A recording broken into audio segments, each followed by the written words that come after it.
गणनायकाय गणदैवताय गणाध्यक्षाय धीमहि गुणशरीराय गुणमण्डिताय गुणेशानाय धीमहि गुणातीताय गुणाधीशाय गुणप्रविष्टाय धीमहि एकदन्ताय वक्रतुण्डाय गौरीतनयाय धीमहि गजेशानाय भालचन्द्राय श्रीगणेशाय धीमहि एकदन्ताय वक्रतुण्डाय गौरीतनयाय धीमहि गजेशानाय भालचन्द्राय श्रीगणेशाय धीमहि।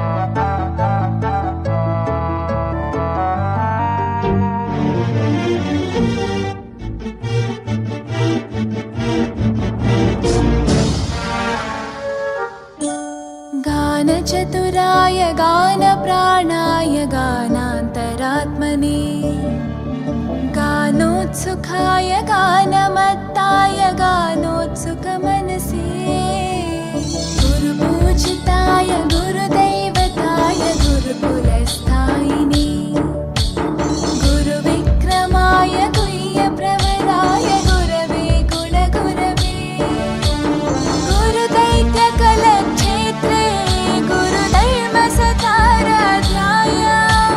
गुरुपुत्रपरित्रात्रे गुरुपाखण्डखण्डकाय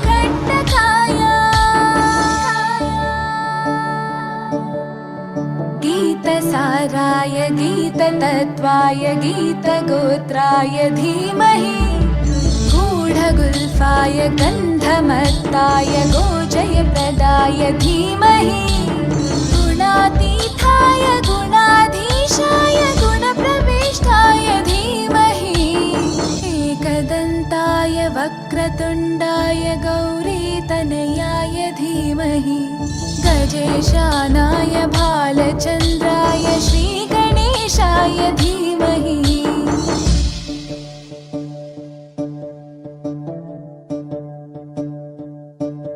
ग्रन्थगीताय ग्रन्थगेयाय ग्रन्थान्तरात्मने गीतलीनाय गीताश्रयाय गीतवाद्यपटवे ध्येयचरिताय गायगवराय गन्धर्वप्रियकृपे गायकाधीनविग्रहाय गङ्गाजलप्रणयवते गौरीस्थनन्दनाय गौरीहृदयनन्दनाय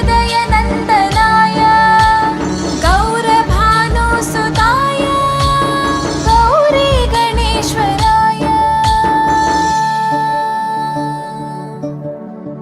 गौरीप्रणयाय गौरीप्रवणाय गौरभावाय धीमहि गोसहस्राय गोवर्धनाय गोपगोपाय धीमहि गुणातीताय गुणाधीशाय गुणप्रविष्टाय धीमहि एकदन्ताय वक्रतुण्डाय गौरीतनयाय धीमहि गजेशानाय भालचन्द्राय श्रीगणेशाय धीमहि।